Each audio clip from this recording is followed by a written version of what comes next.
రాజస్థాన్లో double engine సర్కారు వల్ల 3 నెలల్లోనే పేదలకు అనేకమైన సంక్షేమ పథకాలు ప్రవేశపెట్టామని ఆ రాష్ట్ర ముఖ్యమంత్రి భజన్ లాల్ శర్మ అన్నారు. పెద్దపల్లి జిల్లా మంథనిలో బీజేపీ ఆధ్వర్యంలో జనగర్జన సభ నిర్వహించగా భారీ ఈదురుగాలులు రావడంతో సభకు వేసిన టెంట్లన్నీ కూలిపోయాయి. దీంతో సభకు వచ్చిన కార్యకర్తలు అక్కడి నుండి వెళ్లిపోయారు. అయితే సీఎం భజన్ లాల్ శర్మ ప్రచార రథం ఎక్కి ప్రసంగించారు. తెలంగాణలో కూడా బీజేపీ ప్రభుత్వం ఏర్పడితే పేదలకు న్యాయం జరుగుతుందన్నారు. ఇక కాంగ్రెస్ అబద్ధపు మాటలు నమ్మి మోసపోవద్దన్నారు. బీజేపీ అభ్యర్థి గోమాస శ్రీనివాస్ ను గెలిపించాల్సిందిగా ఆయన కోరారు.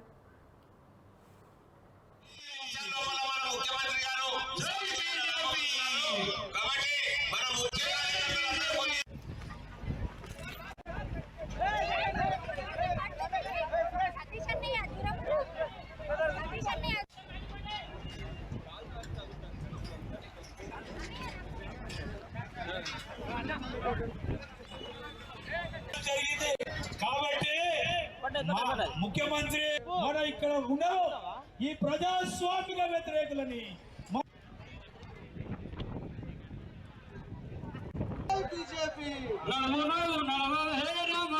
కలిసి నడుము గట్టవే రామక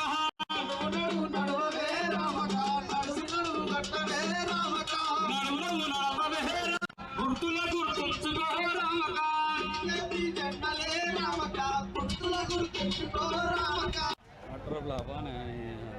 జనాలు రానే వచ్చే నీకు తెలియకపోతే తెలియదు అని పెట్టాలి गाली भी श्रीनिवास आपके एक प्रमुख ऐसे कार्यकर्ता है जो जमीन से जुड़े हुए हैं, लगातार आपके बीच में ये रहते हैं।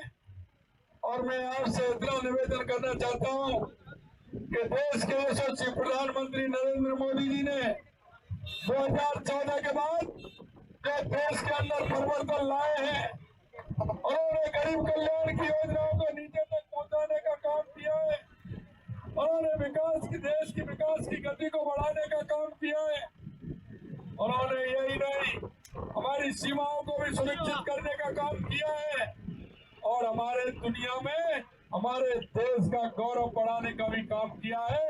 मैं आपसे इतना ही कहना चाहता हूँ, यानी मोदी जी जो कहते हैं मोदी जी की गारंटी यानी कि पूरा होने की गारंटी होती है, और ये कांग्रेस के लोग हमेशा झूठा वादा करते हैं।